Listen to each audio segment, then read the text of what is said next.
WLFE DB Radio.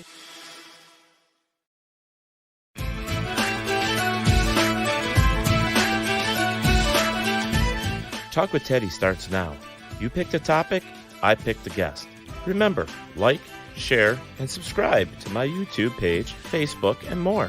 You're listening to Talk with Teddy on WLFE DB Radio Network. Please check out our website at WLFE-DB.com.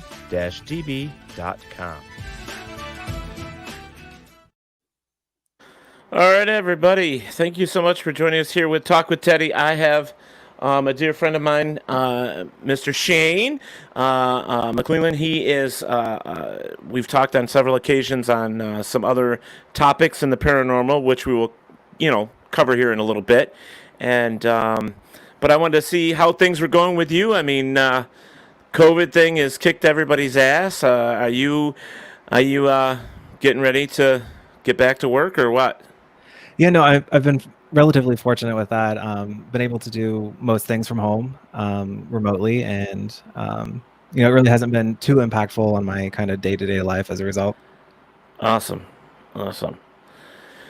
Yeah, well, there's so much in the world going on, and I told you just before this that we're going to try and cover a few different things. But yeah, I did put out there to my listeners to make sure that they're aware that you are a lawyer. You are also a paranormal investigator, and a proud gay man like myself. Yeah. And in fact, aren't you married now? You're married, right? No, not yet. Not yet. You're going to get married? I mean, maybe one day. I guess, I don't know. Maybe one day. I guess that's okay then. If you're not sure yet, that's fine. Hello, Chanel. Hello, Kathy DeGraw. I have not started my watch party yet, but I will get to that in a moment. You will see Shane on some of the feeds here. You'll see it either, I think to the right, you'll see some of the comments for the direct StreamYard. Yeah. There's 5 other outlets, and 4 of them are video, which we won't see. Well, and actually, Chanel's in there, and that's on YouTube, so maybe we will see him. We'll see what happens. But Chanel Phillips is there as well, or Sharon Phillips. So as soon as I get my watch party going, we'll get a whole bunch of people in there. But awesome. I wanted to share this with you quick. So the first thing we're going to do is we're going to hit Shane's Q Files podcast. I was just listening to some of it, and I love the beginning to the one I was listening to. Now, I don't know if you do that on everyone because I haven't had a chance to listen to any other ones. But I just want to play a little bit. Now, hopefully everybody can hear this.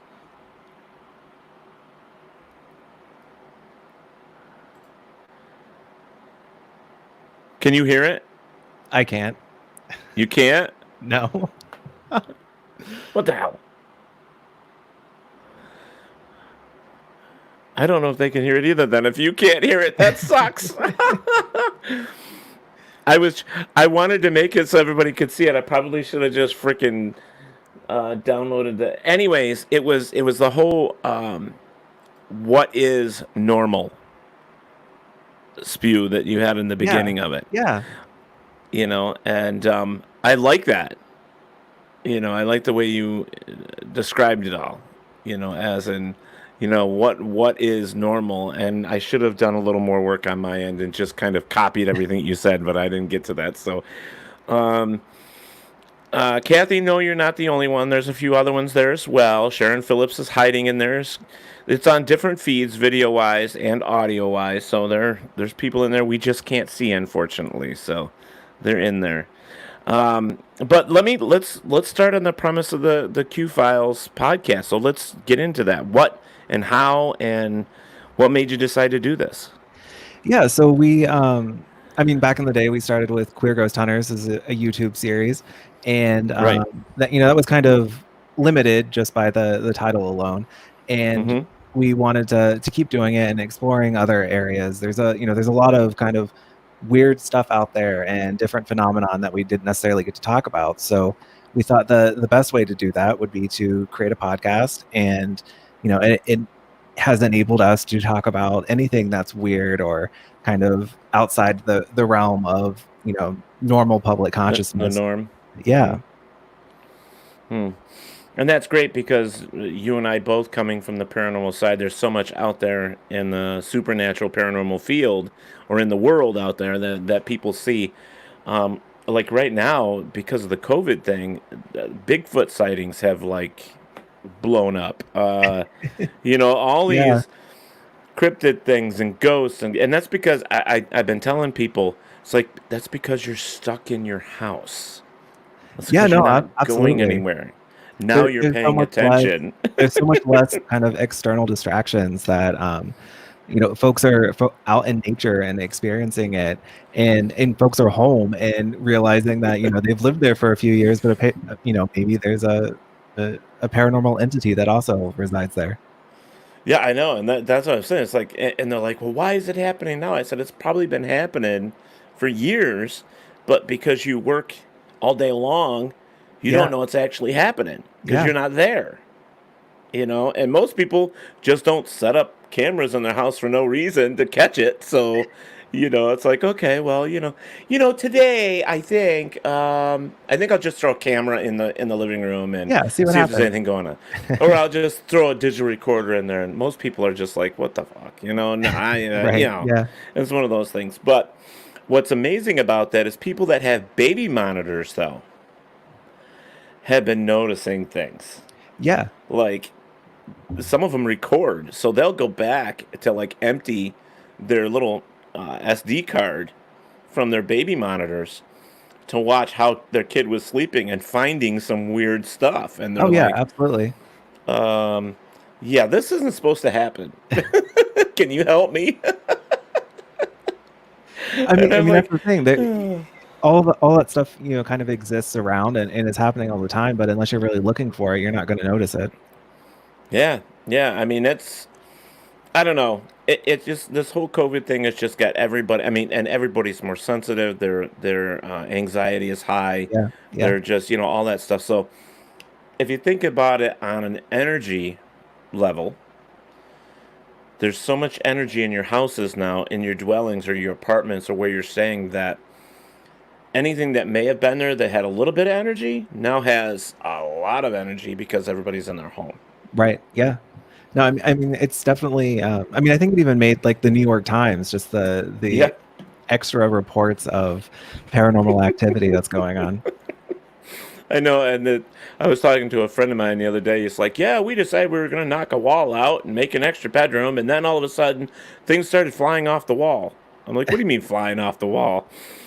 He says, "I think I got a ghost. You need to come to my house." I'm like, "All right, I'm like, "Yeah, we could do that." So, I mean, it's just funny. I mean, I've been telling people for years. I'm like, don't just close your mind off because someday something's going to happen and you're going to be calling me.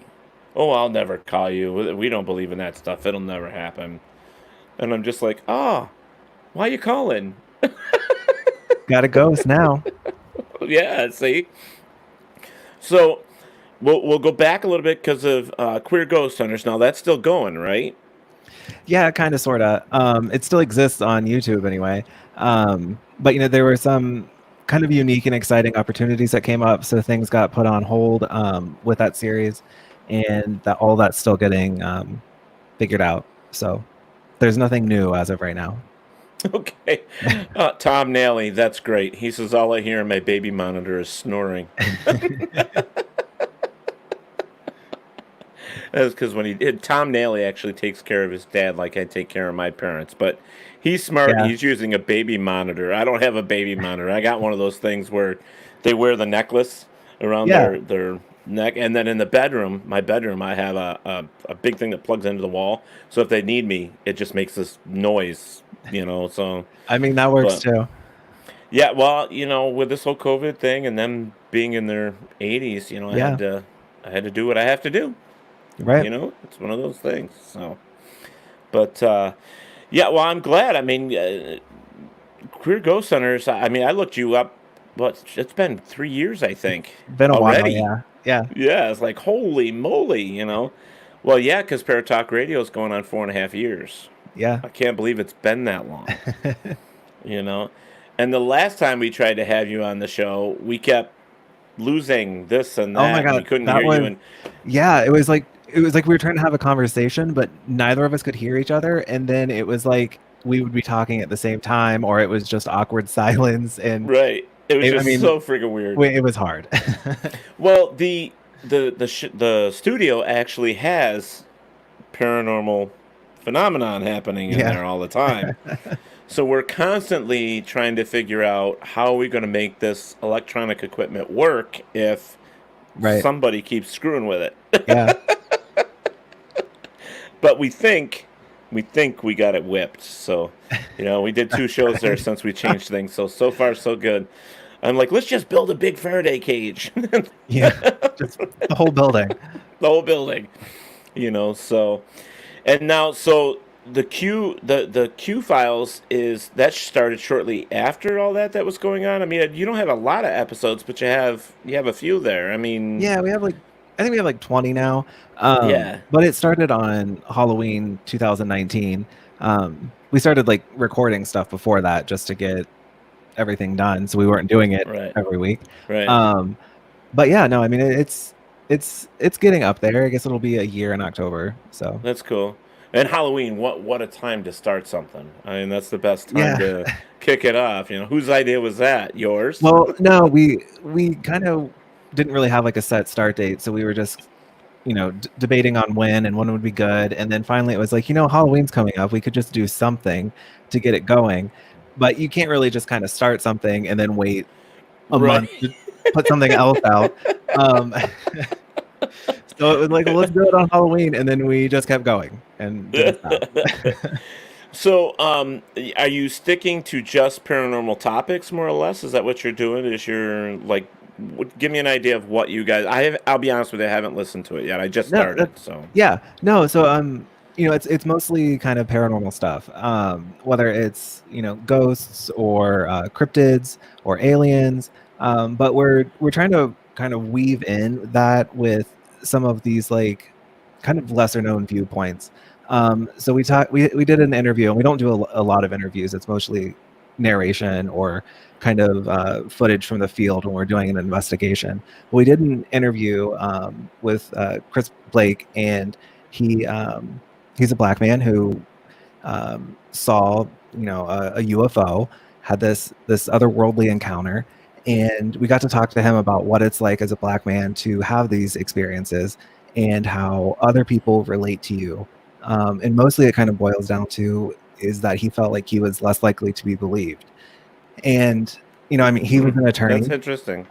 and he wasn't used to being kind of um, experiencing this kind of like lack of respect for what he was saying. Hmm. That's interesting. He thought that he thought that people weren't going to hear what he had to say. They weren't going to believe him. Is that what Yeah, you're saying? and it turns out that there's actually kind of a general consensus that that is, kind of what happens when minorities experience any type of phenomenon. They're, less likely to be believed. Wow, I didn't realize that. I mean, maybe it's because like for me in the field. I mean, I've never I don't judge people, and I don't have any I don't you know what I mean? So for Yeah, me, I mean, I just interview anybody. It doesn't, yeah, and all right. walks of life contact me. So it's like, Yeah, I mean, if a leprechaun jumped up here and said that he saw something, I'd be like, hey, wait a minute, you're a phenomenon yourself, you little bastard. Stand right there for a minute. So yeah, it's oh no, I man, mean, it's just that's amazing. yeah, it's just we want to highlight these kind of these other things in the world of that is already being othered. So we're sitting here talking about ghosts and UFOs and cryptids, but there's a lot of excluded voices, whether from like actual racism or just a lack of a platform where those voices are recognized. So we want to try to kind of uplift that in the way that we did with queer ghost hunters, in that there wasn't anyone talking about queer ghosts really Right. before we started doing that.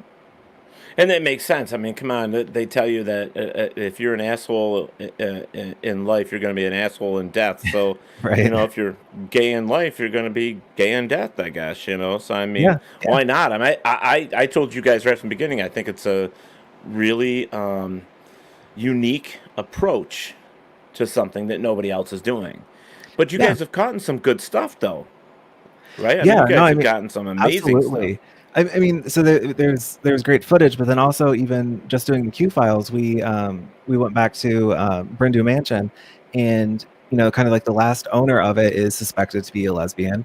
And if you look at kind of like the history of it and her, interactions with like the public and everything, it all kind of paints a picture of someone who was not like out, but they were known to be a lesbian.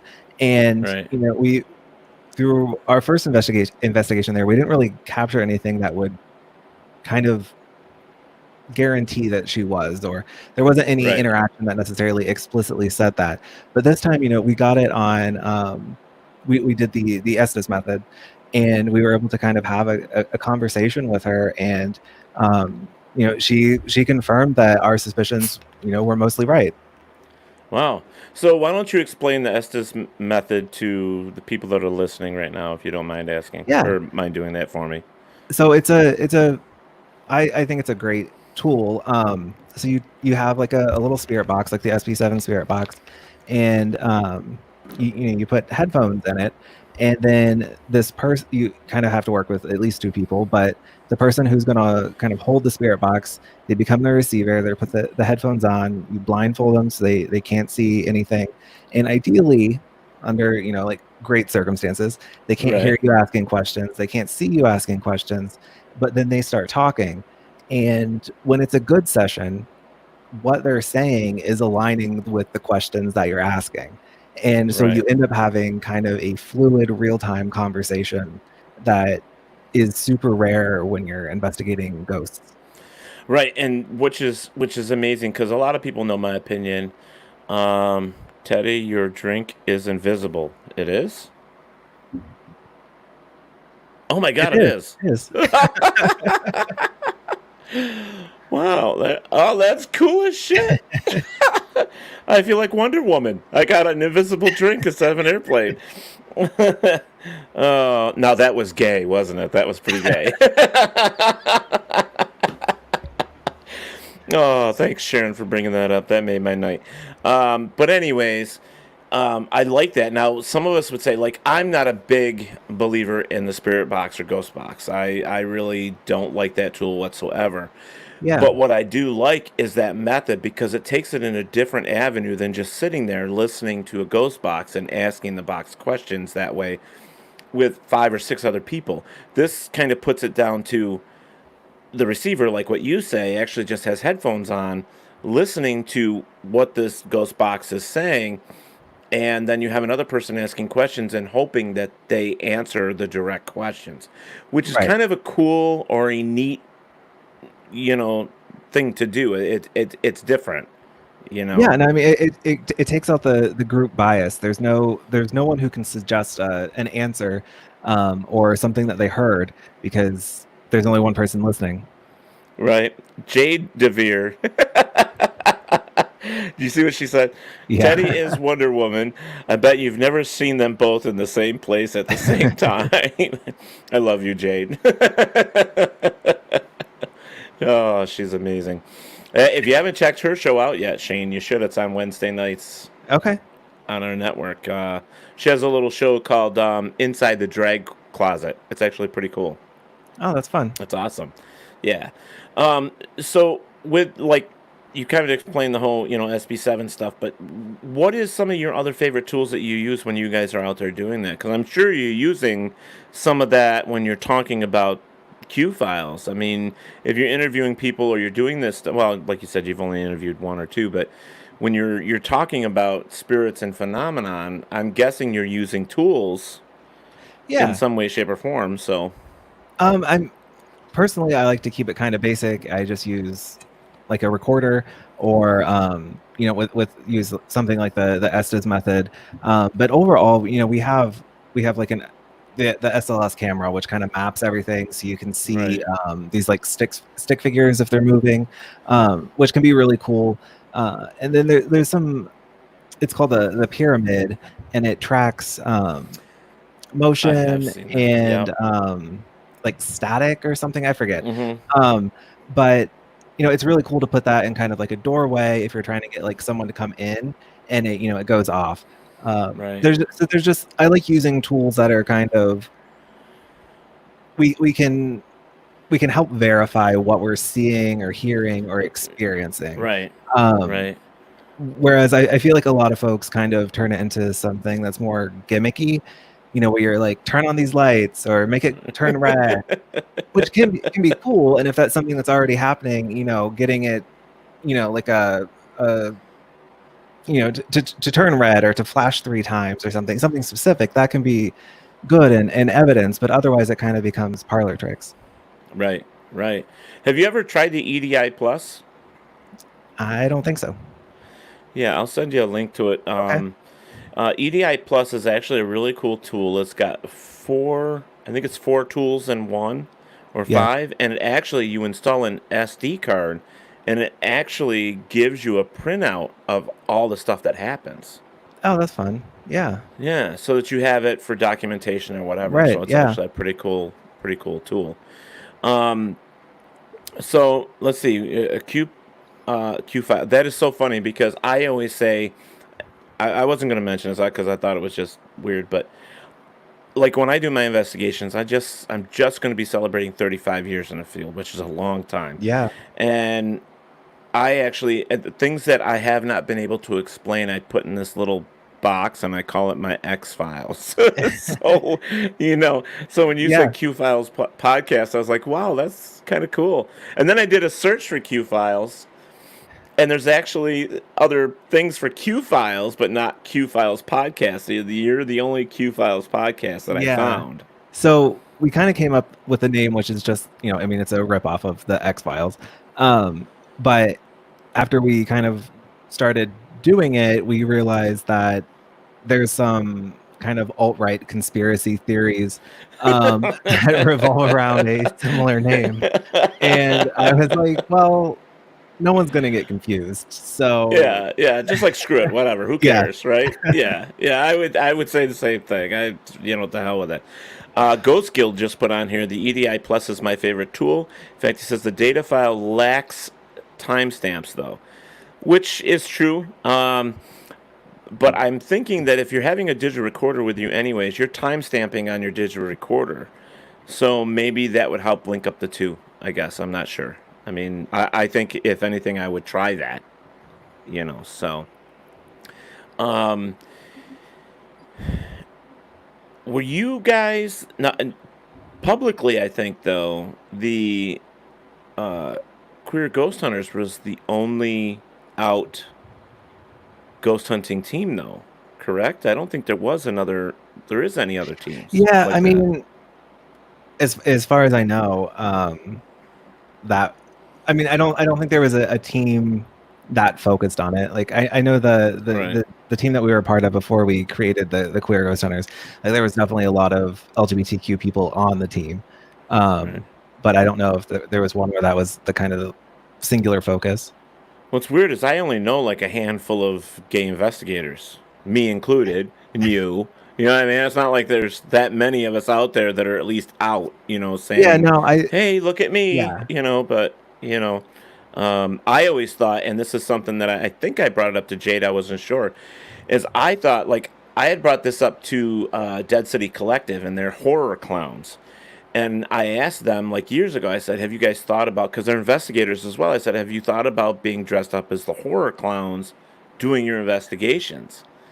And they didn't. So now they're doing it and they're getting some reactions. Yeah. So I was thinking along the same lines. It's like, of course I could just hear a couple ghosts and I was like, what the frick is that? But what, I think I brought it up to Jade. It's like, what about, queens? Yeah. How about Yeah. some drag queens doing, I mean, the whole point is to get a reaction, to get evidence. So you want to try anything, right?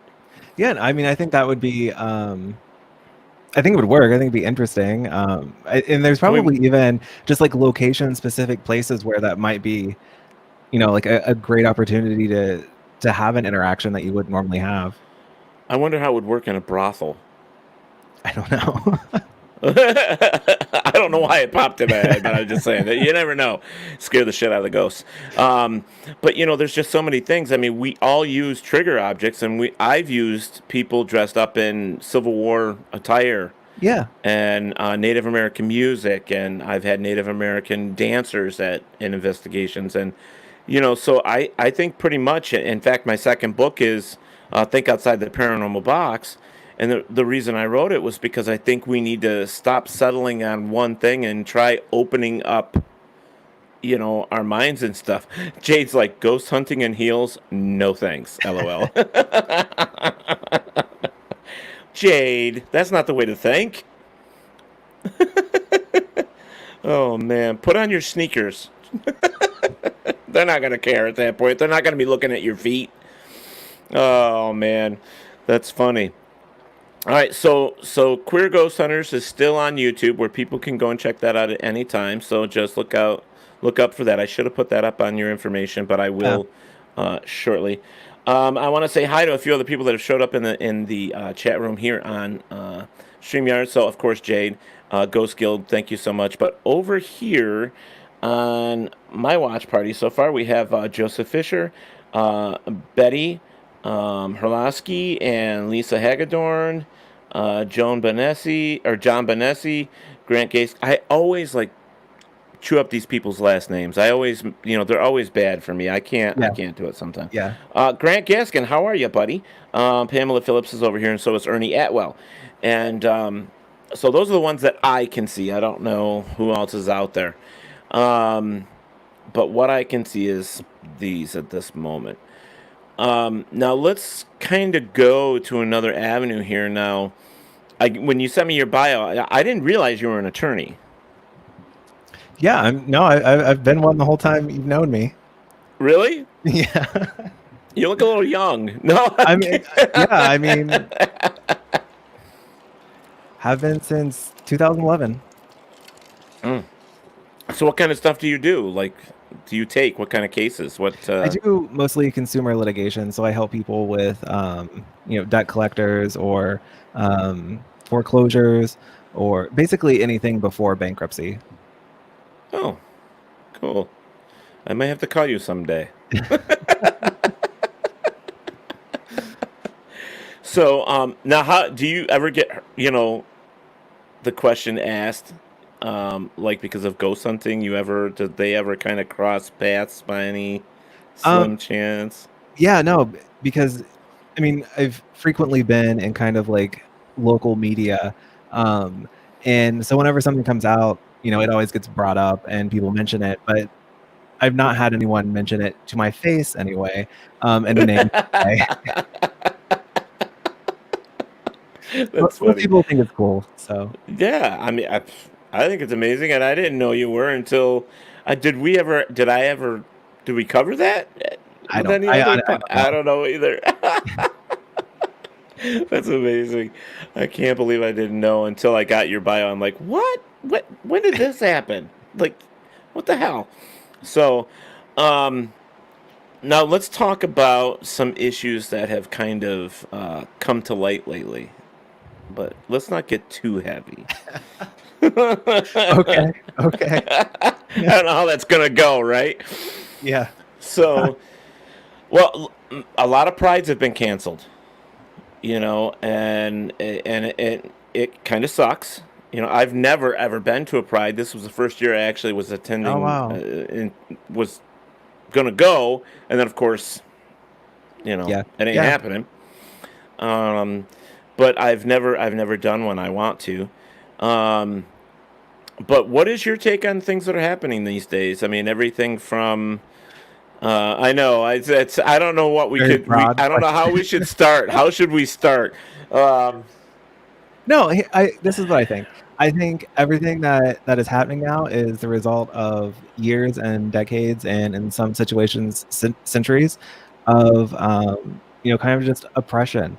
And I think the spark was ignited during this whole COVID-19 pandemic, because there's nothing else going on. There's nothing else to do, and folks are frustrated, and the issues aren't getting resolved. And then we constantly have this political atmosphere that is condemning and argumentative and further oppressive against anyone who isn't kind of like a straight white guy.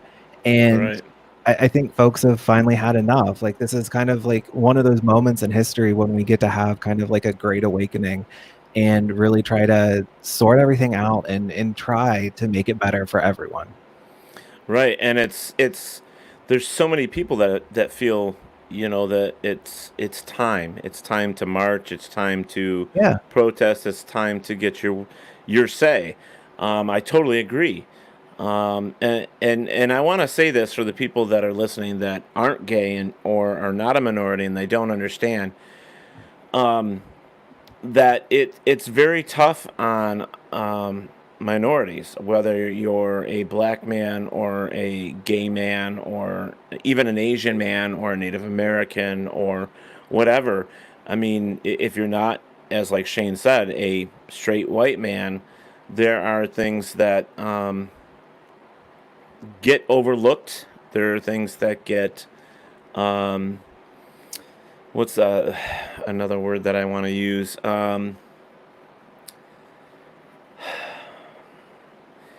Maybe uh, it's like the simplest things for us. Sometimes people don't even think about, and for them, they take it for granted, and for us, we have to struggle with, to be heard or to be seen or to get, period. And I got a lot of people say to me, "Well, you're a white guy."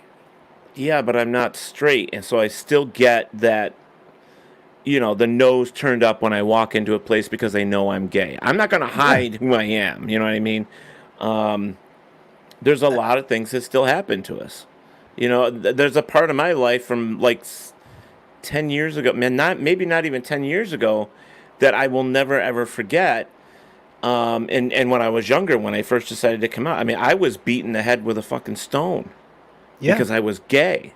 I was beat up. And now you're talking, I'm a 54-year-old man that, um, 50, and think about it. I mean, back then, still in the 60s when I was born, and in the 70s, there was so much hate still and so much crap that, me going to school, I was still getting teased. I was still getting beat up. I was still thrown in lockers. I mean, there was so many things that happened to me. And to know that today I have some more freedoms and I'm able to say more is important. But I think we need to all get there. We all need to be Yeah. put at that level instead, to the level of, instead of it just being a white straight man, get rid of the freaking titles and the labels and say we're human, we're people, we're the same thing. We're not. There's nothing different. You know, Yeah. um, I mean, get rid of it all. ideally that would be, kind of the future that we can strive for, where those differences don't make a difference. Um, but unfortunately, that's not the reality today. And as a result, those labels are helpful so we can address issues that affect, Right, individual different groups. right. But eventually getting to that point would be great. I mean, and Yeah. I understand it took me a while to understand just recently that people are using their labels to promote change, which Yeah. it I didn't realize that at first because I put a post on. It's like I don't see color, and you should see the backlash that I got for that. I'm like I'm colorblind, and then I got all this backlash. I'm like, well, I had no idea. I live way out in the country. There's more cows than people here. Come on, it's like if you're not, if you haven't caught up with all that stuff, you don't know. Yeah. I don't go to gay bars. I don't go to, anything. I don't know what's socially accepted or what's not accepted right now. All I know is where I live and how I'm treated here, Right. Yeah. or what I see Yeah. on TV. Do I get pissed off when I see a black man getting beat up on TV? Well, fuck yeah, I do. Do I get pissed off when I see a gay person getting beat up? Well, obviously, duh. You Right. know, um, I don't like it when a guy hits a woman. I flip out. Yeah. No, I mean, even just like our the overall culture of kind of violence in America is something that needs addressed in multiple different ways. But um, it shouldn't be okay to really hit anyone, or to kind of just like have this atmosphere where that's something that you need to be concerned about. I pray that before I'm 6 feet under, that everybody's free. You know what I mean? I say that, in a kind of a humorous way. I get that, but it's like, but in reality, I truly mean it. I want everybody to be on the same level, same playing field. I don't want to see, a black brother or an Asian brother or whatever being beat up because he's different. I'm still pissed off about all these gay kids and gay people being beheaded over in these other countries. Right. Yeah. That shit Yeah. pisses me right the hell off. Yeah. I mean, like, what? And you see it on TV. It's like, oh, they just killed 3 more. I'm like, what the frick? What's going on? What happened to, I don't know.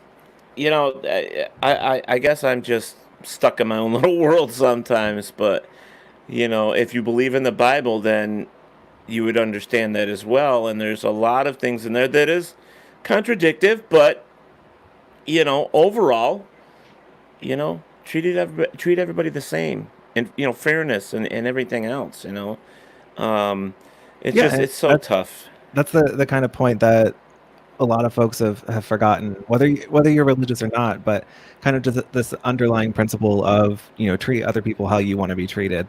And if we could Right. just kind of wrap our minds around that concept again, well, not again, for the first time ever, Right. the world would be a significantly better place for pretty much everyone. Yeah. I mean, I understand that this all came down at the time that COVID is here, and everybody's anxiety, everybody's been locked in their house, their emotions are all way up there and everything else. But so much. I mean, I look at like these police officers that, and I have a friend that's a police officer that's watching us right now, and I look at these guys and I think of them as being, your job is to protect and serve the public, and we're all public, Right. Yeah. not just a straight white guy, Yeah. No, I mean, I so. think I mean, the police are going through it right now. Oh yeah, Not their there. best moment in time, but I think, the overall message is that something has to change, Yeah, and they're participating in a system that regularly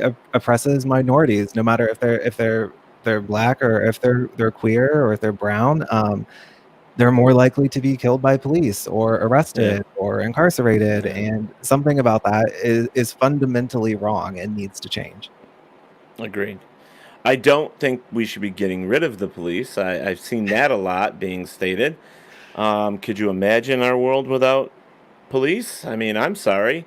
I think we need them, but I think the some of the training, personality, evaluations, if whatever the case may be, and obviously if they're racist or if they're prejudiced in any way, shape, or form, that should be an automatic denied. You know what I mean? It shouldn't be. Yeah, no, I mean, I think kind of as a profession, policing needs to kind of be updated and go through, a modernization. And I don't I don't think there's going to be a point in time when we necessarily do not have police at all, but I think there's a way to kind of reshape it and reform it and create and expand other departments that enable us to handle situations that happen all the time and Mhm. don't require someone to show up who's capable of using lethal force. Right, right. I mean, there are some things that I have seen that I don't agree with, and I know I'm not the only one because I have seen it stated by other people that are either um, black or gay or whatever. They have stated it as well. There's some things that shouldn't have been done. Um, there was a fire truck with the firemen in the truck being pelted with stones and rocks, and they were trying to put out a fire, and they couldn't do it. And here is a hello, Cindy Thompson. She says hi, Shane. That's my co-host there. She's in the chat room. Eric Harrison is there as well. Um, but I just don't believe that should have happened. These people are there to protect us, and as in our homes, so they don't burn down. I mean, they're not police officers. They're not committing the crimes. Yeah, And I yeah. understand that that's just another way to be heard. But If we don't have firemen, if we don't have these people out there, then our houses are going to burn down, people. We'll be living in caves again. Yeah, You but know? I mean, it's like what you said. It's a great way to make a statement and to get more notice on the issues at hand. But with that said, it kind of defeats the purpose of doing it if what folks are going Yeah. to talk about is attacking the firefighters, which misses the whole point of Black Lives Matter. Yeah. I agree. I agree. And I just think, there's some people that, they're just in it for the, I don't know. It's sad to say, but I have to say that there's some people that are in these protests that I don't think they give a shit either way. They're just out there to destroy things. Oh I yeah, mean, no, it may be a I'm very sure there's small, yeah. maybe a small thing of them, but still, I feel that that's out there. And um, I'm all for the protest. I'm all for sitting in. I'm all for, you know, whatever they want to do. I'm in for it, but I just think we need to not cross a couple lines because the people that are actually helping us, we need. Yeah, I mean, it's just kind of one of those things you can't really control the way people protest, and Right. if Oh, you start controlling it, then it isn't a protest. right. I Like get it. it. I get it. But we can still sit back here and say, well, I don't necessarily agree with that, but Yeah, yeah, um, I mean, I stand with all people that are being treated wrongly. That's where I stand, and that's what should matter. And I think that's what most people should be doing is saying if a black man or a gay man or whatever, gay woman or whatever, even a woman, just a woman, period, is being mistreated and hurt or whatever, stand up. I mean, you need to, yeah, you know, yeah. and that's the bottom line. Um, I just, man, now I want to say because Stone Cold said so. No, sorry, that's WWE stuff. Um, but I hope and I pray that some of the shit that I'm still seeing on TV will not happen. I mean, you're seeing more, not even just black people now. Now Hispanic people are being shot, or it's being brought up about them as well being attacked. And really, all I gotta say is like, wake up, people. We're all the same. We're all the same. You know, who cares what color your skin is? Who cares if you suck a dick? Who cares? Okay? Who gives a Right. shit? I mean, more people need to get the message, but until they do, I don't. I think we need to. I think the protests need to keep happening until there is actual significant structural changes. Yeah. And I agree with you, but we put all these people in office, and it's been said several times we need to get in there and clear that out, and I totally agree because there's so many people in there that they don't really care what we have to say. They're looking at us, all of us, as a number. You know what I mean? That they're not looking at us as individuals and what we go through as our struggles every single day, and stuff like that. And it's sad that we vote these people in. And what do they? All they care about is collecting a paycheck, or doing something for big money.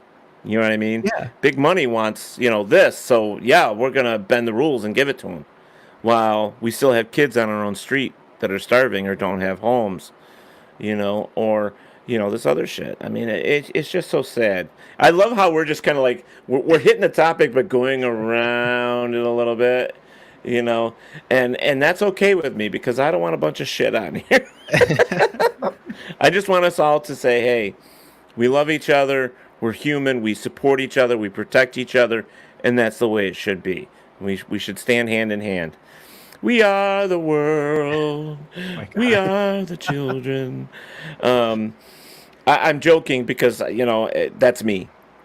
And this little radio show that I do is, but these people that know they come on here is that I'm pretty much to the point, but I like to have fun, and the topics that I bring up and the people that I bring on my show, I have them here for a reason. One, because I respect what they're doing and I like what they're doing, and also to kind of educate my friends as well as to other things out there in the world that they may not have seen or heard before. Yeah, for sure. So that's why when you said the Q Files podcast. I'm like, oh shit, yeah, we're gonna do that, and we're that's why I brought the Queer Ghost Hunters on. I thought it was Right. cool as shit. I'm like, I don't know of any other, team like this. This is freaking awesome, Yeah. and I just hope that somebody that is out here hears this audio or sees the video and says, "Hey, I'd like to do this," even though I'm, you know, different. There's nothing wrong with you, whoever you are. We love you just the same. Be who I you mean, are. that's what the field needs. It needs some fresh ideas and fresh faces, and to really just kind of reinvigorate the exploration of the weird. Yeah. And what's funny is that if you look at paranormal as a whole, it's so funny that I'm even going to say this, but it's not funny. But there's so much shit in the paranormal. That's the best way to put it. There's so much hate. There's so much backstabbing. There's so much Yeah. crap in there. And it's not just limited to ghost hunting. It's also in Bigfoot. It's also in the psychic realm. It's in all of this stuff. And it's like, God, compare that to what's happening outside in the real world, because the paranormal field is only this big and the world is how big? You know what I mean? So it's like, there's a lot of crap. Chanel's got a big one here. What does this say? It says, it took me 6 years to get Jackson the support he needed. 2 doctors said that he was spoiled and not autistic, that I was an overly indulgent mother. That was not the problem at all. Well, I'm going to say to you, Chanel, we've talked about this before. I have a 6-year-old godson that is autistic, and we've had to go through a lot to make sure that he gets what he needs. And I just saw that kid today for the first time in a week, which I normally would see him just about every other day or every day. And it breaks my heart every time I leave there because he doesn't want me to go. He wants me to stay. He tries to find a reason for me to stay and visit. But you as a parent, you do the right thing. You've done a great job, Chanel. Don't let anybody tell you any different. You fought for your kid, and that's the way it's supposed to be. Our young, our future. I mean, I don't want to sound corny, but they really are. And everything that happens in the world starts at home. It really does. We are the ones that teach these kids hatred. We are the ones that teach them right from wrong. And it starts at home. We have to show them and teach them that other people are not different. They're not less than we are, I guess is the best way to put it. They are the same. Just because their skin is a different color, or because they date the same sex, or they have purple hair or whatever. We're all human, and it all starts at home. We have to take care of that responsibility ourselves. Okay, and that's something that it wasn't written in any book growing up as a kid, that when you have kids you have to teach your kids this. But as adults, we should be looking at where our future is and what we want for our kids. And I think if we were to all sit back and say, oh, not sneeze, excuse me, but if we were all to sit back and say, hey, I want my kid's life to be better, and I want him to have the same things or more than what I had growing up, then that kind of puts us as, you're not going to know what hatred is. You're not going to know what this is, because we're going to teach you the right things in life. I truly believe that it starts at home. I know that things at school kind of screw things up sometimes because some parents don't do that. They don't show that we are the same. There are still prejudiced parents out there.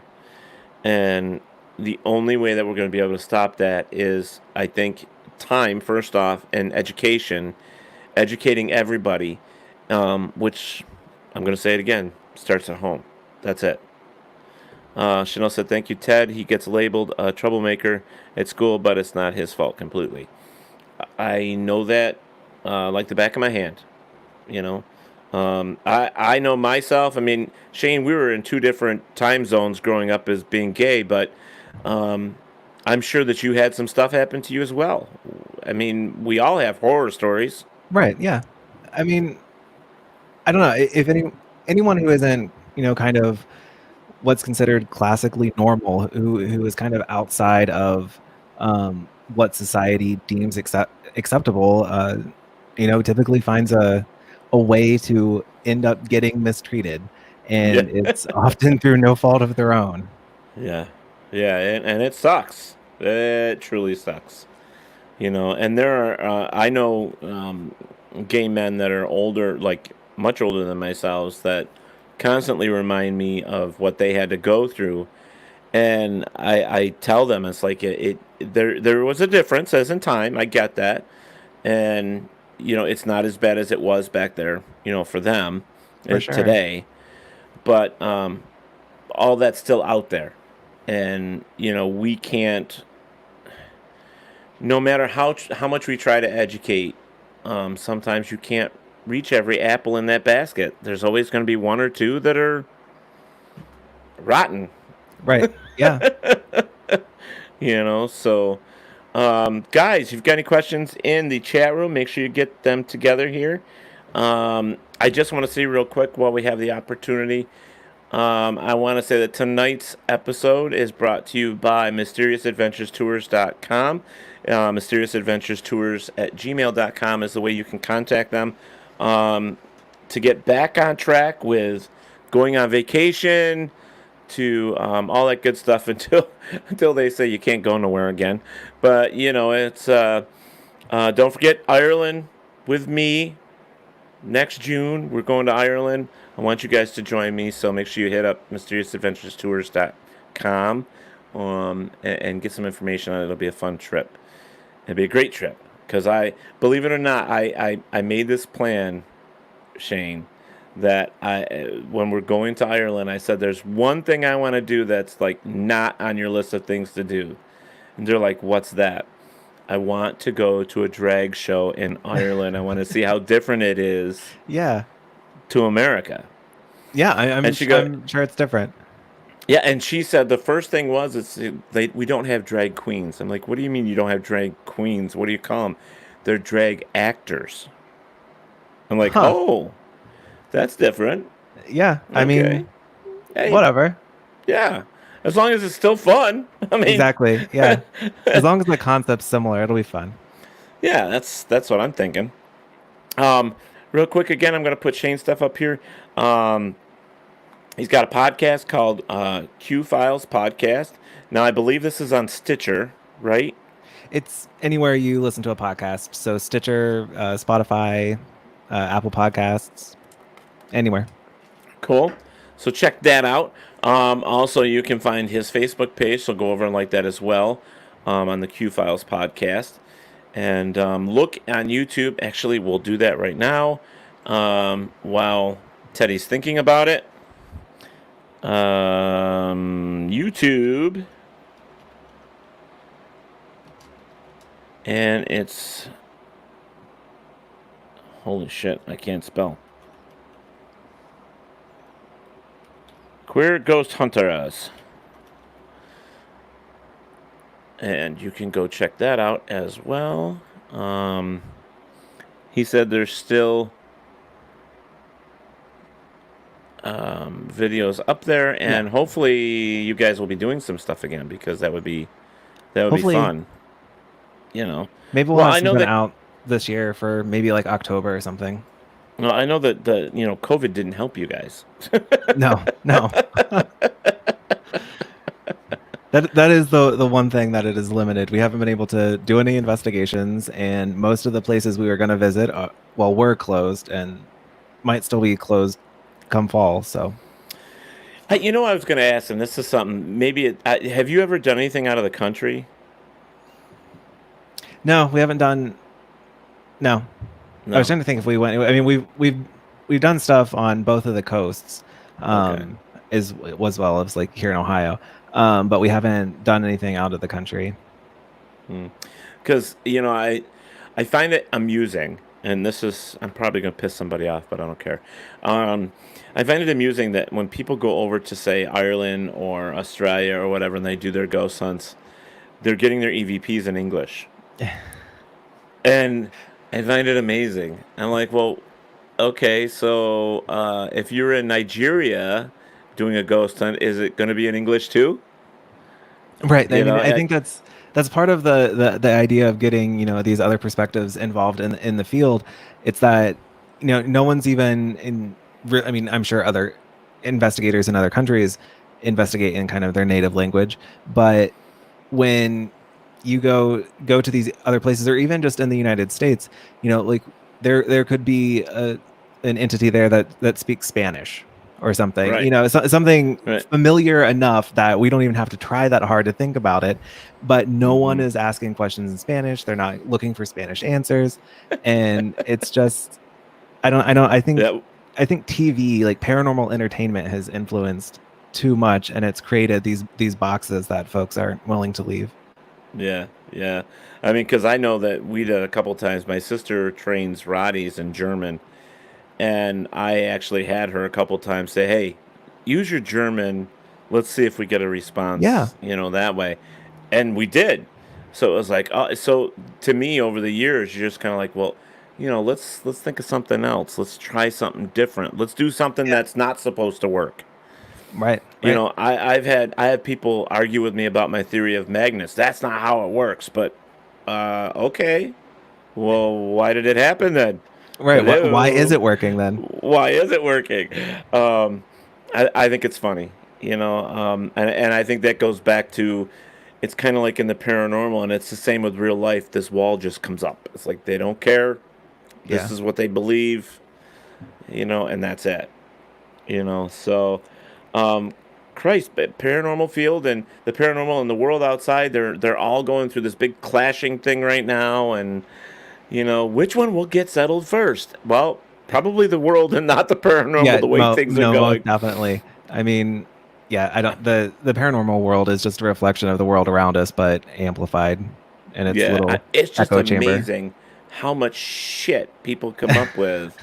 You know what I mean? And Yeah. just and they beat on each other, and it's like, give the guy a chance. Let's hear his theory. Let's see what he has to say. I mean, there are some people, and I will admit it, that I hate their show. I think they're asinine, and I know you know who I'm talking about. He's way over the top, and to hell with them. Chanel says I have people argue over orbs all the time. Oh, you don't even get me started on orbs. You don't want to get me started on it. Now, come on, Shane. How many pictures and stuff have you gotten from people or whatever say, "Oh, look at my ghost. It's an orb."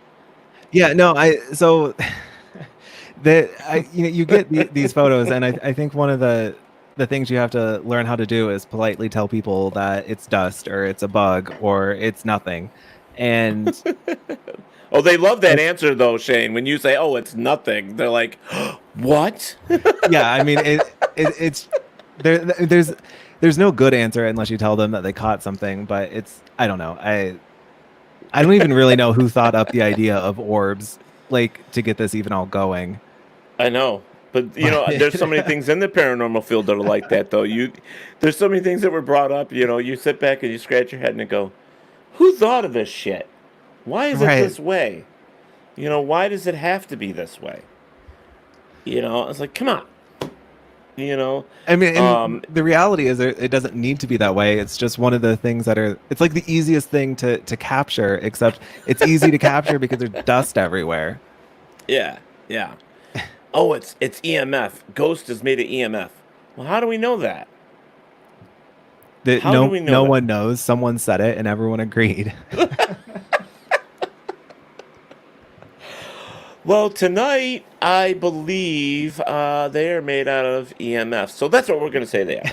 Right, exactly. Chanel's like orbs are wishful thinking. There you go. There you go. Um, yeah, there's just so much out there. I look at these people and I have been rude. I'll admit it. I have been rude. They send me a picture. It's got a big old orb in the middle of it, and they're like, "So, what do you think about this?" And I'm like, "It's dust or it's dried skin. Yeah. It could actually be if it was, excuse me, taken outside and the moisture. I mean, the moisture is plays hell on photos, and can see a million orbs Right. in Right. that. And it's funny. And then when I I tell them, it's like, yeah, that's nothing. I don't believe that they have any, you know, link. And they're like, Well, I'll send it to somebody else that believes it. Rah, rah, rah, rah. I'm like, oh, you do that then. Thanks. Have a good Knock day. yourself out. Oh, Chanel says it's like reading a comment over a cartoon in a comic. It just appears, lol. But there's a lot of misconceptions about so much, and not just in the paranormal. I mean, look at Bigfoot. I mean, I don't know how much you got into Bigfoot. I don't know how much you get into cryptids or UFOs, but, there's so much stuff out there, and just basic thinking. Yeah. Just Yeah. basic thinking. I mean, so everyone wants their 15 seconds of fame and their idea to be heard or whatever. But I mean, it's I mean, you're we're all kind of like dealing in a field where there's no necessarily rationale behind a lot of it. But we can objectively look at different things and just say that doesn't make sense. That's not true. That can't be true. But I don't know. I try to avoid most of the arguments. I just kind of I like doing like what we do, staying on our focus and not really engaging too broadly into the other kind of like paranormal fields in terms of the drama that develops. Right. There's just so much of it, anyways. I mean, Yeah. you would think there'd be a lot of drama well, I know there's drama in drag queen dressing room, but shit, the paranormal dressing room has got a hell of a lot more drama than theirs does. But that's just terrible. I just a lot of times I just turn the TV off, or I skip over what people are posting, or I don't even bother. It's like, okay, just somebody else got butt hurt today, and Right. Right. it's whatever. But the thing that really hurts the field or the community at the same time is we're so busy with all of this drama and stuff that we're missing so many other things out there that we could be doing in the paranormal field. Yeah. I mean, No. go ahead. I think like I said, I think folks are really trying to like capture the limelight, and there's this idea that you'll get famous and become like a person of note if you have the next big idea. So you have to defend your little kingdom, and it's like no, you're not. It's very I'm gonna unlikely. get a TV show. Yes. Yeah, No. like you're not okay. You're not. And so just I don't know, calm down and just accept that there's other ideas. Realism, folks. Yeah. Realism. Just sit there and eat your Cheerios. But it's just amazing that it continues on. I'm a strong believer that everybody has something to bring to the table, and that's what we should be doing, is looking at everybody else and saying, "Hey, I want your opinion. Let's work together. Let's see what we got. Um, what things match, what things don't match, so on and so forth. Go down the line and do it." But there's so many people, like you said, that just want the limelight for themselves. They want to be the first over the finish line, and it's like, yeah, I got more toys than you. Right. I'm like, mine is bigger than yours. Oh, wait a minute, that doesn't fit just necessarily paranormal, but whatever. It's one of those things. But yeah, and I love the paranormal field, and I never want to leave it. And Paratalk Radio is one of those outlets for me, and writing my books and stuff. But I just there does come a time where you just have to turn it off. You just say, absolutely. I'm done. I'm done with it for a while. I have a friend that's doing that right now, and it's a total shame.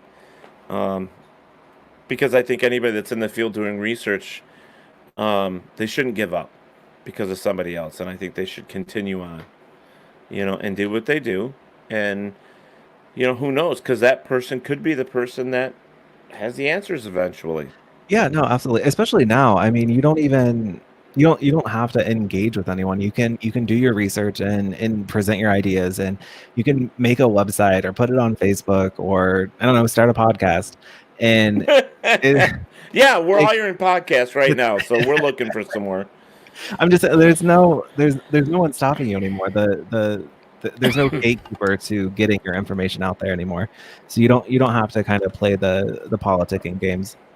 Right. And until there's a standard for the paranormal, it's going to continue on the way it goes. I mean, there are plenty of people that have ideas that would like to see um, standard outline of guidelines or rules or whatever, but that there's just too much fuckery going on out there that Yeah. it won't happen.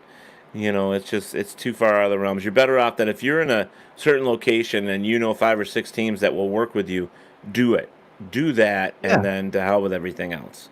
You know, share with who you can share with, work with who you can work with, and who cares what anybody says? In my opinion, as long as you're keeping some type of information, your data, your whatever that you're collecting for each case, putting it in some type of file, um, so that your time doing the investigation isn't wasted and isn't just garbage, I guess. Right. Yeah.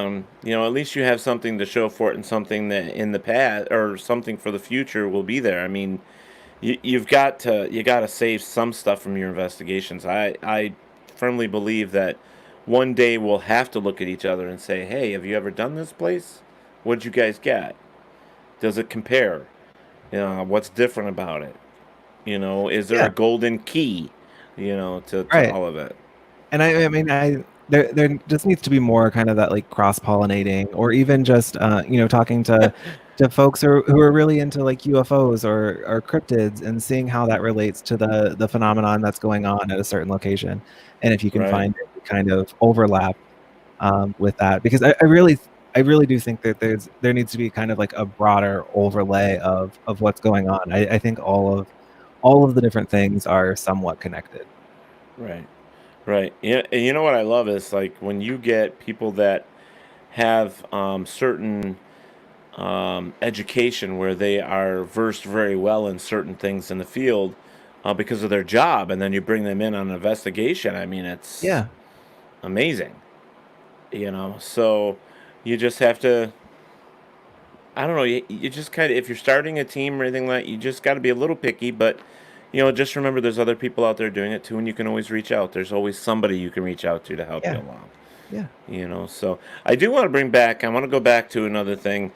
When we were talking about queer ghost hunters, it just kind of popped in my mind. Um, did people actually call you guys and say, "Hey, I have a ghost"? I think, So that or did "I that have did a gay happen. ghost." It's Yeah, no, so that happened very early on. It was a lesbian couple, and they thought they had a homophobic ghost, and we were like, "Okay, cool, really that's right okay. up our alley." Um, and then it turned into this kind of like weird situation where it legitimately felt unsafe to do the investigation, and not because of the haunting, but because there was just this weird dynamic in the couple, and we're out in the middle of absolutely nowhere. And like we did one visit, and it was pretty okay. And then the second visit, it was like, we're never doing this again. They're going to murder us and bury us in a field. Like, that is the kind of Wow. vibe that we were getting. And it pretty much just stopped us doing like investigations for people. We were like, never again. Let's just not do that. We'll just book it ourselves and do it, and that's it. Oh my god. Hopefully they're not like listening or Listening. something. I know from my years of being a bouncer at a gay bar, one of the first things they told me is like if two lesbians are going at it, or two dykes, as they say, they're going at it, do not get involved. Stay away. They are the most dangerous people when they are going at it. And I got into the middle of two of them, and I got hit by a bottle over the head. And I had a chair thrown at me. And you figured after the first time, I'd be like, nope, I'm not getting involved. No, dumbass Teddy. Got right back in the second one and took a took a chair to the nose. And Oh, I'm that's like, fun. Yeah. yeah, oh yeah, that was great. Yeah, yeah. And I'm like, nope, I'll never do that again. I finally learned my lesson after the second one. I'm like, duh, you want to go for a third? No, no, no, no, no, no. But yeah, that would be scary, man. I mean, It was a different kind of weird. It was the weird that we were like, something's just not right. Um, I don't know. I don't have a problem being like I'm in the country. I'm a country boy, and it's like I don't have a problem getting down in the woods or ding ding ding ding ding. I Yeah, don't have a no, I problem with mean, that, but I grew up in the country and I'm kind of used like to that stuff. It was just like we were just very alone, and you kind of think about it, you're very alone with strangers, and like I don't know, you're like this is unsafe, and it feels unsafe. oh my god. But see, for me, I can laugh about this, and I know you can too, because we know how things are in that world, and Yeah, yeah. it's like, oh no, shit, no, no, no. I did work with, and this is a funny little story.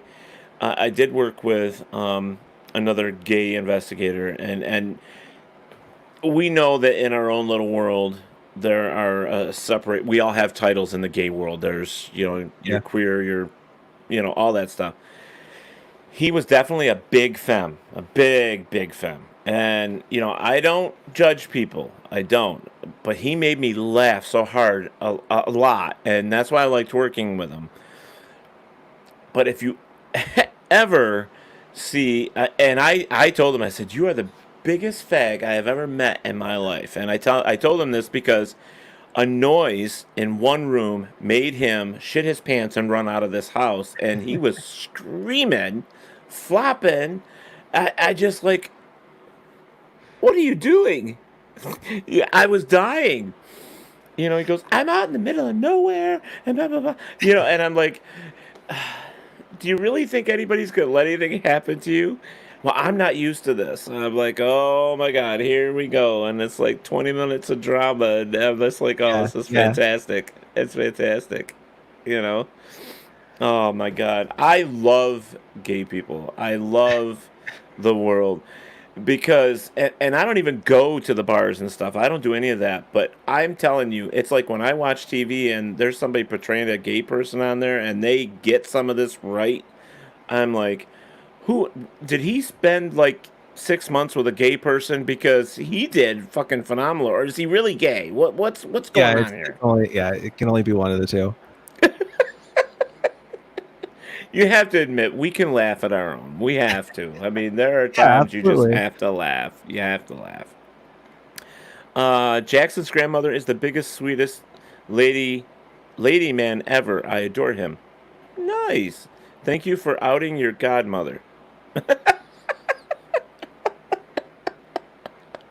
Sorry, Chanel. I'm just picking, dear. Oh my God, I love these people in the chat room. There's so many different people watching right now. Jim Jerkins, Eric Harrison, Ray Pellegrini, Kenneth Ewing, Mike Warren, Scott Wells, Diana Scholl. Thank you so much for joining us as well. I'm sitting here with my friend Shane, and I will put up the stuff again. We're discussing anything and everything at this moment. We have covered everything from his podcast, the Q Files podcast, to Queer Ghost Hunters, which he is also a part of. How many members? I forgot. How many members was in the Oh my like gosh. five, right? No, we had, I think there were 7 of us in the series. Yeah. But the group, it's hard because like that's the part that we filmed and everything. But the group itself, it fluctuates and it changes. And um, I don't know. Every time we investigate, there's usually 5 of us, and then 5, 6, 7 new people that don't always investigate with And us. they were all queer, right? They were all gay. Yeah. So I mean, actually, after we kind of wrapped up filming a lot of the stuff that we were doing, we kept going as kind of like a community group that was focused on LGBTQ people doing ghost investigations. And what we found is, we can post it, and even just putting it on Facebook and being like, anyone can come. You get people who are like, I've never been on an investigation before. Like, I'd never wanted to go with these strangers, but they'll come with us as strangers because at least we have something in common. Right. Right. I don't know if I could do that because I'd be interested to see how many farm boys or farm girls would come out of the woodwork. That sounds terrible. I'm sorry, but it's just one of those things. It's like I would assume, and I know you're not supposed to assume, but I would assume that there are many gay people that are into ghosts and ghost hunting, Yeah, or yeah. Bigfoot, or all UFOs. I mean, I would like to see more of them in the field. You know, um, I, I mean, it's just one of those things. Like, folks are interested in it. They don't necessarily know of who to reach out to or how it works. I guess when you go do an investigation, or even how you kind of book a location. right. But once you kind of just have this like friendly offer that sits out there for whoever might be interested in it. Um, I don't know. We always end up with a few folks who take us up on it, and sometimes they do more than one investigation with us. Other times, we never see them again. So I don't know. I think it's a great. Right from the beginning when I saw your YouTube and I invited you guys on the show, I just thought it was amazing right from the start. I was just like, this is. Chanel says, Ted, I have to go have a listen in the truck if I can and listen later when I get back. Love you and all. Shane, you are amazing. thanks. Shane, Chanel is she's a person that does a lot of like the crystals and the stones and all that stuff. She sells all that stuff. She's Oh, got that's some very awesome. cool stuff. Yeah. Yeah, very cool stuff I got from her. Um, so it's really great. And Chanel, you'd be proud of me. I planted my first white sage today, my first seedling. So I was like, I'm so excited. I can't wait to see how much I get out of it. So I it's need to fun. do that at some point. Just start growing my own sage. Well, I figured after you go through so much sometimes, and you're just like, oh, I always kept a spare somewhere, and then I forgot where I put it, and I'm just like, no, I saw it today. I was at a plant place, and I was just like, you know what? Do you have any white sage? And like, oh, we have a lot of it. I'm like, what? Really? I'm like, okay, give me some. So I walked out of there with like white sage, peppermint, spearmint, catnip, all these different things that's Yeah. used for teas and herbs, and Right. just like, oh man.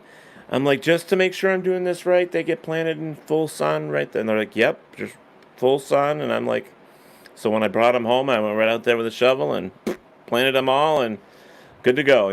So I can't Yeah. wait to see what happens.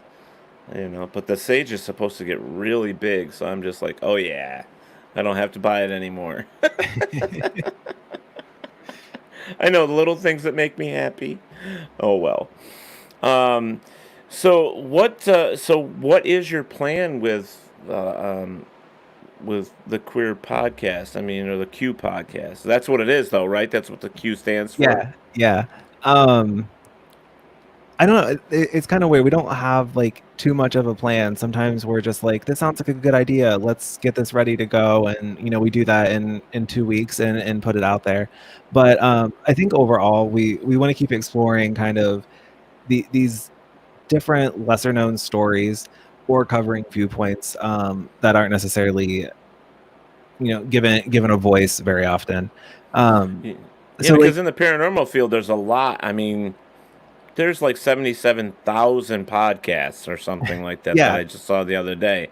And it's like, and within that, there's a big chunk of paranormal podcasts because everybody wants to tell their stories or bring in guests and so on and so forth.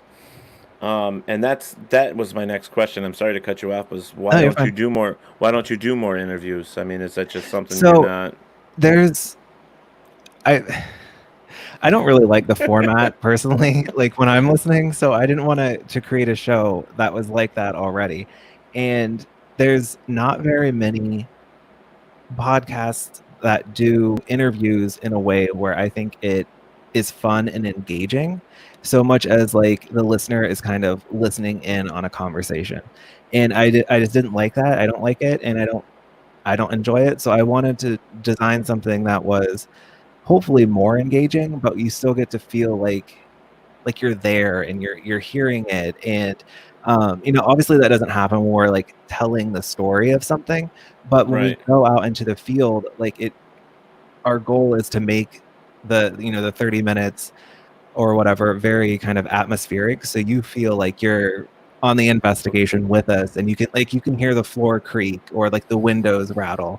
Like those are the kind of things that other shows aren't putting into theirs, and I think that's kind of a missed opportunity when we're focused on just having conversations about someone's book or their show or their podcast, and like Right. there's a place for all of these different things. I was just trying to find something that I thought was different. Different, and yeah. Yeah, I get it. That's cool. I mean, I like mine. I mean, here we're video casting as well as audio Yeah, casting, yeah, and I love this because I get to see the person that I'm talking to. And there are times that I forget that, oh shit, we're audio too, so I have to, say some things as well to right. that level. Um, but it's kind of funny because now that we have this avenue of video casting with the audio, we're giving them more. That's what it comes down to, Yeah, yeah. and it's fun to see that. I No, I mean, mean, this format is great, and it's like a great kind of update. Like, at least there's some engagement with the people who are listening. And I just feel like there's so right, many shows where there is just there's no audience recognition and engagement because there's no way to do it. And right. if you can't do that, then you need to just make it enjoyable to be around, I guess. Now, doesn't Stitcher have a comment room? Maybe, but I mean, none of our stuff is live, so it's all, it Oh yeah, it's all pre-recorded. Yeah, that's yeah. right. Yeah, see I can't do pre-recorded. I gotta have off the cuff. I've gotta have the reactions from the people that watch my show. They get sometimes they have questions that I miss, Right, yeah. and I like the interaction with them. And most of the people that are on the chat room in my show, I've gotten to know. Right. And it's like, it's good, and I know they know when I'm on, and they know what to expect, and it doesn't matter who is my guest, Right. they still come on, they still interact, and I like that. And we hope we produce a good show visually as well as audio. Yeah. Um, I know sometimes the audio isn't as good as the video, but because you're like, oh, well, look at this, and the size about, and then you're like, oh shit, yeah, this is about 8 inches, so you have to kind of like, yeah, I have to back up for a second, but I think overall people get it, Yeah. No, so absolutely. I love it. So, like with Talk with Teddy, this show, I love the way it goes. It's not all paranormal. We have so many different types of people on here. I've had several people from Nashville, new artists, come on my show. Oh, I've that's fun. had I've had magicians on my show. I've had so many different types of people, and I try to keep it interesting for them more so than Yeah. myself. Yeah. The good content is good content, and if you can find somebody that's interesting and has some stuff that they're willing to share, or they have topics or so on and so forth that I feel my listeners would like to see or hear, then that's why I do it. And it's a great thing for me. I love to talk, so you know I mean, that's what it is. that helps. Yeah, yeah. Well, just from the beginning years, I was listening. I'm like, his voice is so soft when he's talking about all this stuff. It's like, that's cool. It's kind of soothing. It's like, I hope I don't fall asleep. No, I'm just kidding. It's but I love podcasts. I listen to like 4 or 5 other ones besides my own, and the ones that I work on with WLFE, Yeah. and they're all very different, even though they're like I think we have 5 paranormal shows on our network, Oh, wow. and they're all different, which I like. That's what I want Yeah. to continue on, is having the diversity. And then with Talk with Teddy, I wanted to get out of Paratalk Radio when this COVID thing hit, and I was just sitting here stirring. I'm like, what the hell am I gonna do? And I'm like, let's just bring everything here. So I did, Yeah. and I'm just like, oh, now I can get on the radio anytime I want. So I mean, now that I can, works. Yeah. hey, I figured out how to do a green screen. I impressed myself with that. I mean, I've been so proud of myself lately. I even found out that I can actually do plumbing. I found out I could change a faucet and Yeah. the strainer. I found out that I could do that. I'm like, Wow, I'm so proud of myself, Just learning all kinds of new skills. It's not like I'm gonna go out and start a plumbing show or anything, but come on, I mean, it's I it's mean, it's you one of could. those I don't things. know. I don't know about that, but I don't know. So, I have a few minutes. I wanted to know if you want to play a game. Talk with Teddy has games.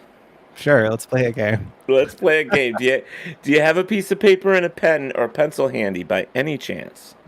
Yeah. Awesome. So, in my listeners here in the Spreaker, if you are listening, I need at least one other person to play. Yes, Lizzie, variety is best. Um, so, if somebody wants to play the game with us, um, I'm going to give you a couple minutes to do that. So, these are the topics. So, what this is I'm going to show a picture on the screen that we're both going to see. Okay? Okay. And what we're going to do is we're going to give them names. This is fun, and it gets really weird sometimes, but it's fun.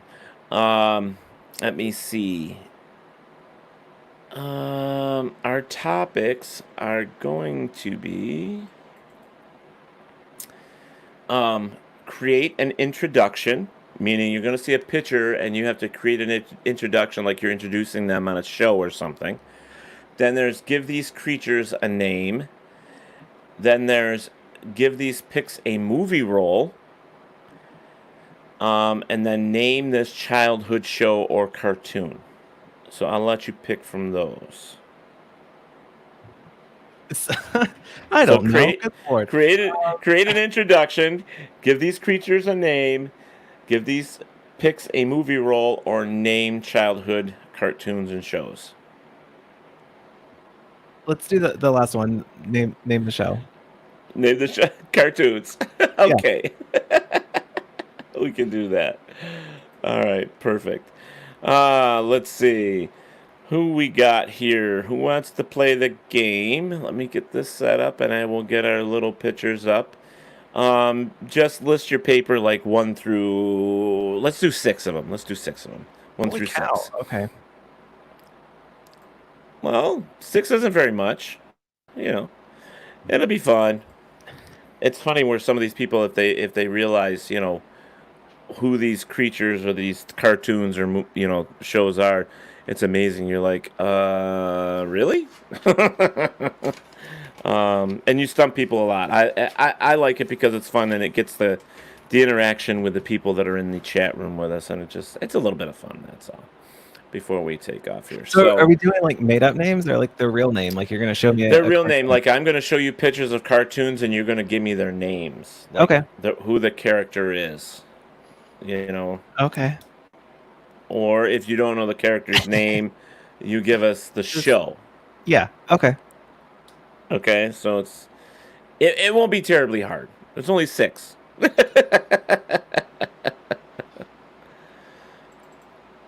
All right, let me go back here.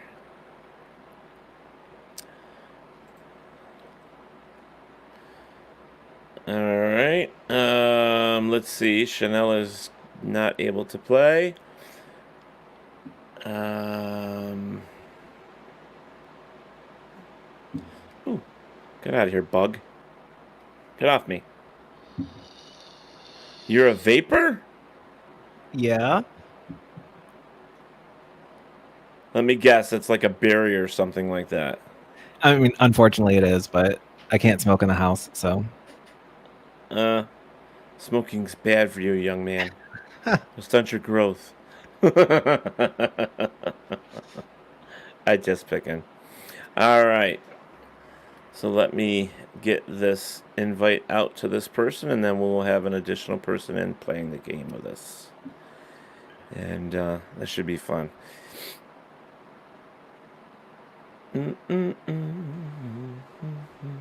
Yeah, you need some theme music. What do I got? Well, I might have something here. Hold on. Some game I show forgot theme. that. Oh, game show music. What do we have here?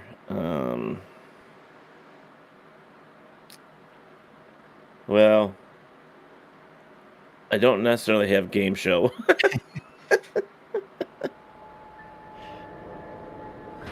I have weird music.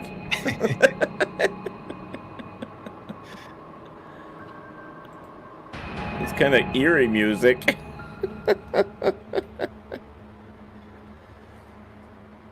Oh my God, who the hell cares? Unless I do that.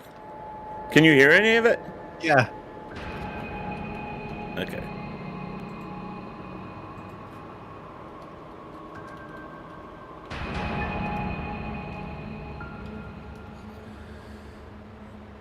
All right. Yeah, we need something like different. I don't have anything different. That's all I got. I mean, it's whatever. That's what. Yeah, I do have to come up with something different, though. Yeah, you're right. You're right. You're right. You're right. All right. Copied. That's the only thing. It's like, I should probably learn how to get a hold of these people ahead of time if we're gonna play a game and see if they want to do it and send them the link ahead of time.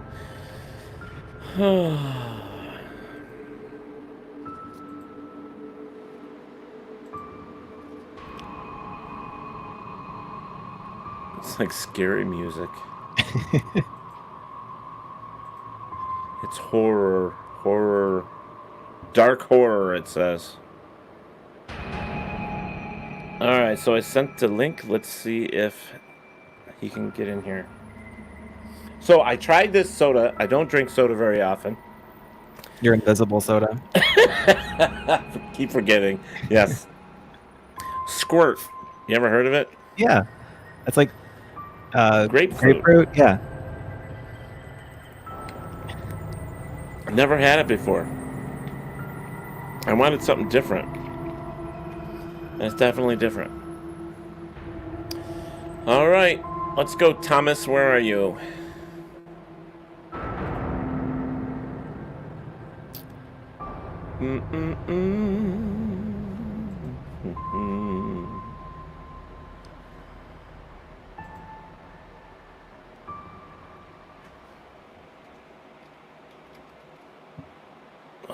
The music stopped already.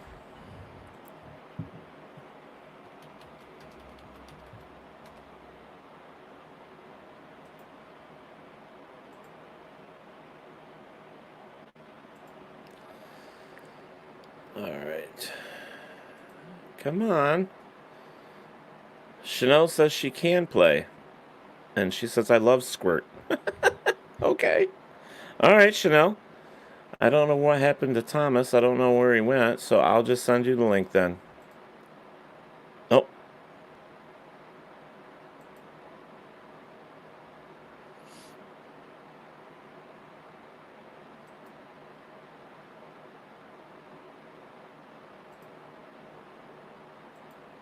All right, so looks like Tommy couldn't join us. So I'll tell you, when we first started playing this game, Shane, we were taking pictures off the internet, and some of them were so like freaky people pictures, and I had to give them names or like introductions, like to a show, and you would not, but you would die laughing. I literally, I mean, it was so freaking funny. It was just crazy, and I didn't think it was going to go to the extreme, but some of these people love playing this game, and I haven't done one in a couple weeks, so I was getting a little slack because I didn't, I didn't do it, and I figured, oh, what the hell, we'll do one with Shane. So let me just give you an idea of what some of these are really bad. Oh my goodness. Oh, Tom says he can if you give him a second. Well, we'll have two of them then.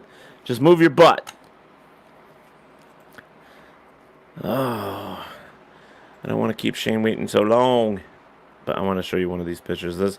When we were talking about weird pictures of people and giving them names, these are the pictures that people were looking at, and you're like, oh my god, like here it is. Like you had to give this guy an intro. Oh my god. Okay. So you didn't pick that. So you picked the cartoons, which is great. So let's hope that you can win this. There's only 6 of them, so it'd be fun. Oh, all right. Come on, guys. 1, 2, 3. I got 3. I need to put a couple more in here. 3,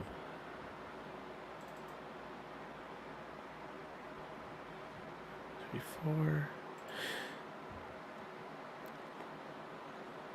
So have you been on any of the marches or anything? Any of the No, I haven't gone down to the protests here. yeah. You're in Ohio, right? So Yeah. boy, Ohio has some cryptids. So you guys have Bigfoot. You guys have what else do you guys have? You have something else too. Yeah, I mean, we had the the Do you have Minerva Mothman? monster. Mothman's in Point Pleasant, which is just on the other side of the Ohio Yeah. River. Yeah, that's right. So I mean, it's close. We have a few things. We really have a lot of Bigfoot-esque type of things, or like there's some dogmen kind of things. I don't know. Did I hear Ohio Grassman maybe or something Yeah, like that? Ohio. there's a grass man, and then there's the Crosswick monster, which is like a reptile. I don't know. Really? Yeah. That's okay. You can keep those, 'cause especially if they're like a cross of a freaking alligator or something. Yeah, I don't do gators. I don't do sharks. I don't do lions. No, can't do them. Nope. All right, Chanel, I sent you the link. I know Tom's coming, so ready, set, go, Elizabeth said. Well, you guys can play this at home as well. Just make sure that you get your paper and don't say it out loud. All right, there's Tom. Tom, say hi to Shane. Okay. hi. And if Chanel doesn't pop on here quick, then we're just going to go. So it's 1 through 6? I had to deposit a beer and then extract a beer. So Deposit and extract like at a bank. Okay, right. I get it. withdrawal. Okay. There's the word I was looking for. Withdraw. Yeah. Okay. All right. So we're doing cartoons, Tom. Okay. All right. It's So like the first time you've done a game in like forever. yeah, but see, you're one of them that gave me shit about it. So I figured, That's what the right. hell, we'll do a game. All right. So I don't see Chanel, so we're gonna go with it. So don't say it, just write it down. Okay. Here is your first one. Oh God.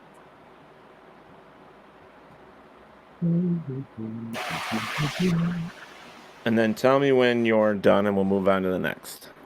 Done. Done. Number 2. That's not a cartoon. It's cartoon or kids show, Thomas. It's still easy. I see that look. I see that look on Shane's face. He's like, I have no idea. He's like, what the hell acid were these people on? And you know what? You're probably not far from the truth there. That's probably how that show was made. The whole show is freaky. Oh, this Banana Split gang was one of those too. Oh, but I love them. The dude that did the So voice did for I. Tigger did one of the voices of those things. So just take a wild guess there, Mr. Shane. Yeah, I mean that's fine. I guess. Are you good? Yeah. Oh. Of course he's going to know that. You're a younger Why is guy, that? right? Well, he's younger. Oh yeah, isn't he? younger. Yeah. I only know Well- it because I have a son who is 23 now, so that was in his realm. I actually had to. That was the first movie I ever took him to see. The only movie I ever took him to see, actually. When The they only when they made the movie. What kind for of it. father are you? The only movie. He never wanted to see anything. I don't know. He's my kid, so he's strange. You know. I was just strange in a different. Are we time good, guys? period. Yeah. Yep. Oh, I'm gonna get every one of you. I hope not, because Shane's got to get a couple of these. I may not spell it right. I think I did. Yeah, because Shane is like in his 20. No, are you in your 20? Yeah, you're in your 20s. No, I'm not. You're not? You're in your 30s? Yeah, I'm 34. Oh. Well, he might have caught Well, you look the young. syndication. He looks young. He looks young. He's got good skin, as they would say. All right, next. Another one I know from my son's era. Okay, you're making Shane feel bad. Shush. It was actually a good show. I liked it. Good to go, guys? Yep. Mhm. Oh.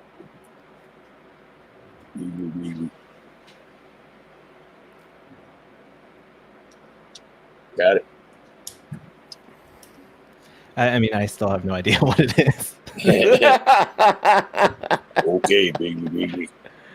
Oh, man. All right, See, you so- didn't get to experience the Hanna-Barbera era.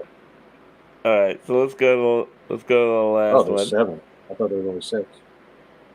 1, 2, 3, 4, 5, 6. There's only 6. No, there's 7. No, that's 7. 1, 2, 3, 4, 5, 6. Oh, 7. You're right. I'm sorry. I'm not that drunk, Anna. That's a bonus one. That's the bonus one. So that's what we're saying. That's the bonus one for Shane. There you go. Are you guys all set? Yep. Yeah. All right. We're going to go to the first one. I'm going to ask Shane first and then Tom. Okay? All right. Am I just What you got, Shane? Mighty Mouse? Mm-hmm. Yes, correct. Here I come to say day. All right. Thomas, you got the same thing? Sure did. Awesome. All right. Going to the next. Shane? I don't know.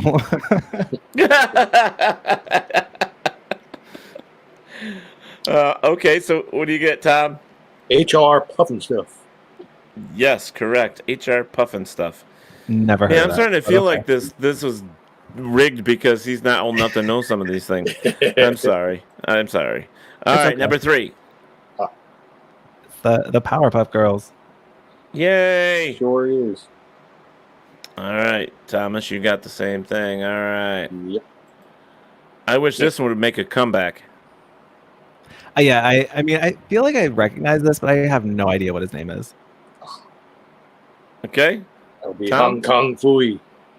Yes, it is. Hong Kong Number 1 Fooey. super guy. Gotcha. Yep.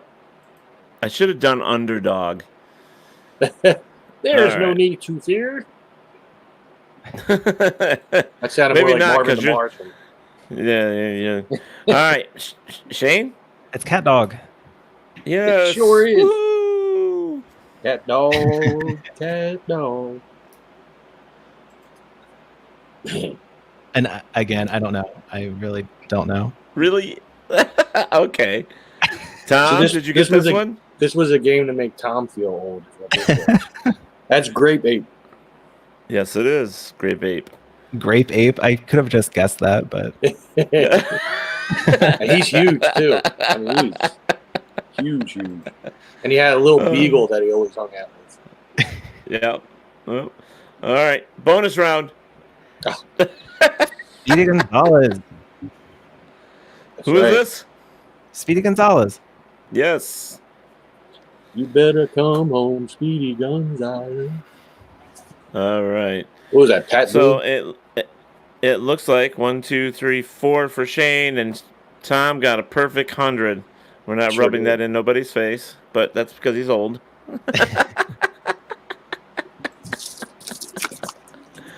But yeah. So, but it wasn't, I think I have to get rid of the cartoon one because the cartoons I picked like all old ones. I don't know any new cartoons. I asked my niece about she gave me shit for it too. I said, "What if we put like Tinky Winky and what do they call those? The Teletubbies? The Teletubbies. Ugh, Yeah, and they're like, no, that was horrible. a bad show. You don't want to put that on It there. sure I'm was. like, That was like liked it. my son liked it too, and the only time that like the first laugh that my son and I shared was from that.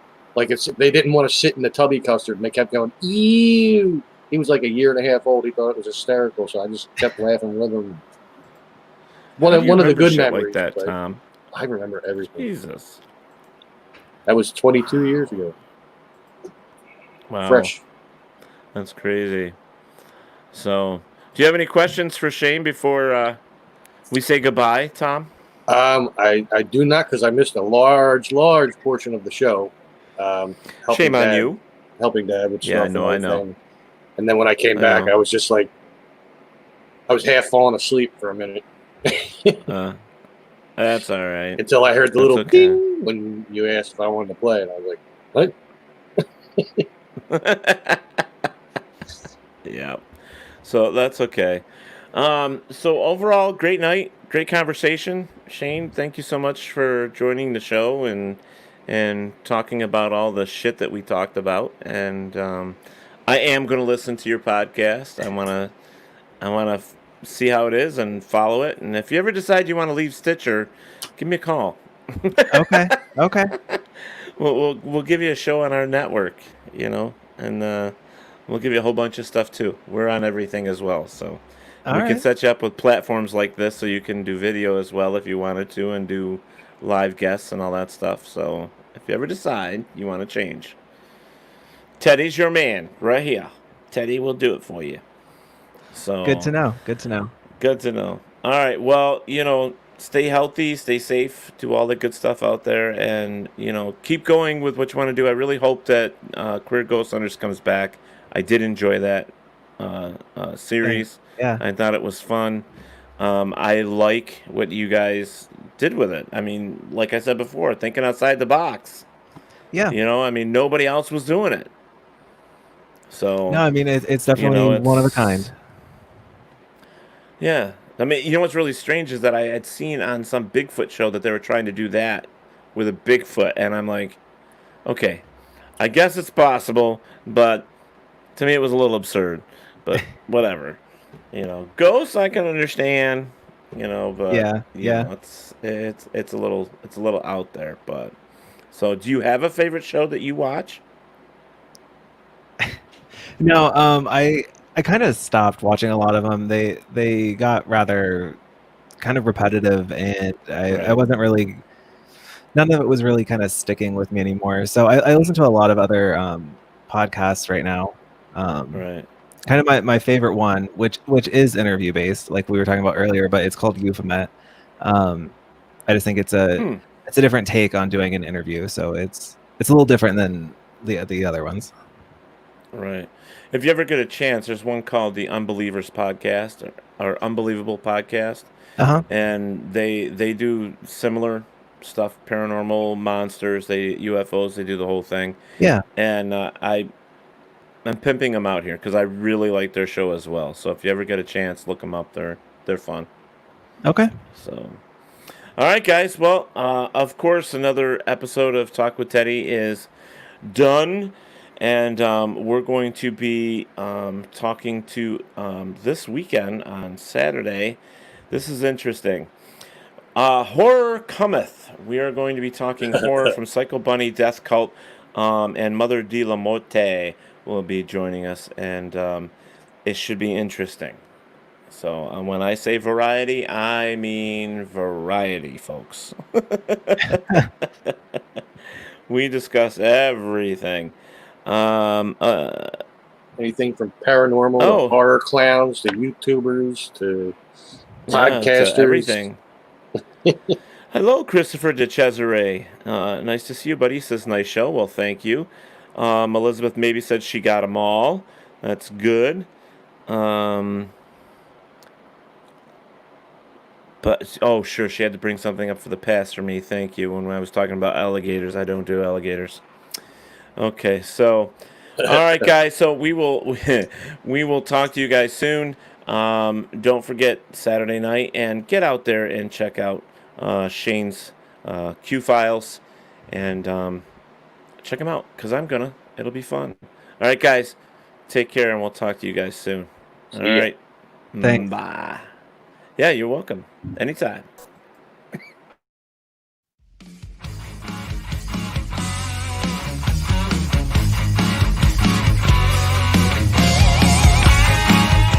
Thank you and my guests for joining me here on Talk with Teddy.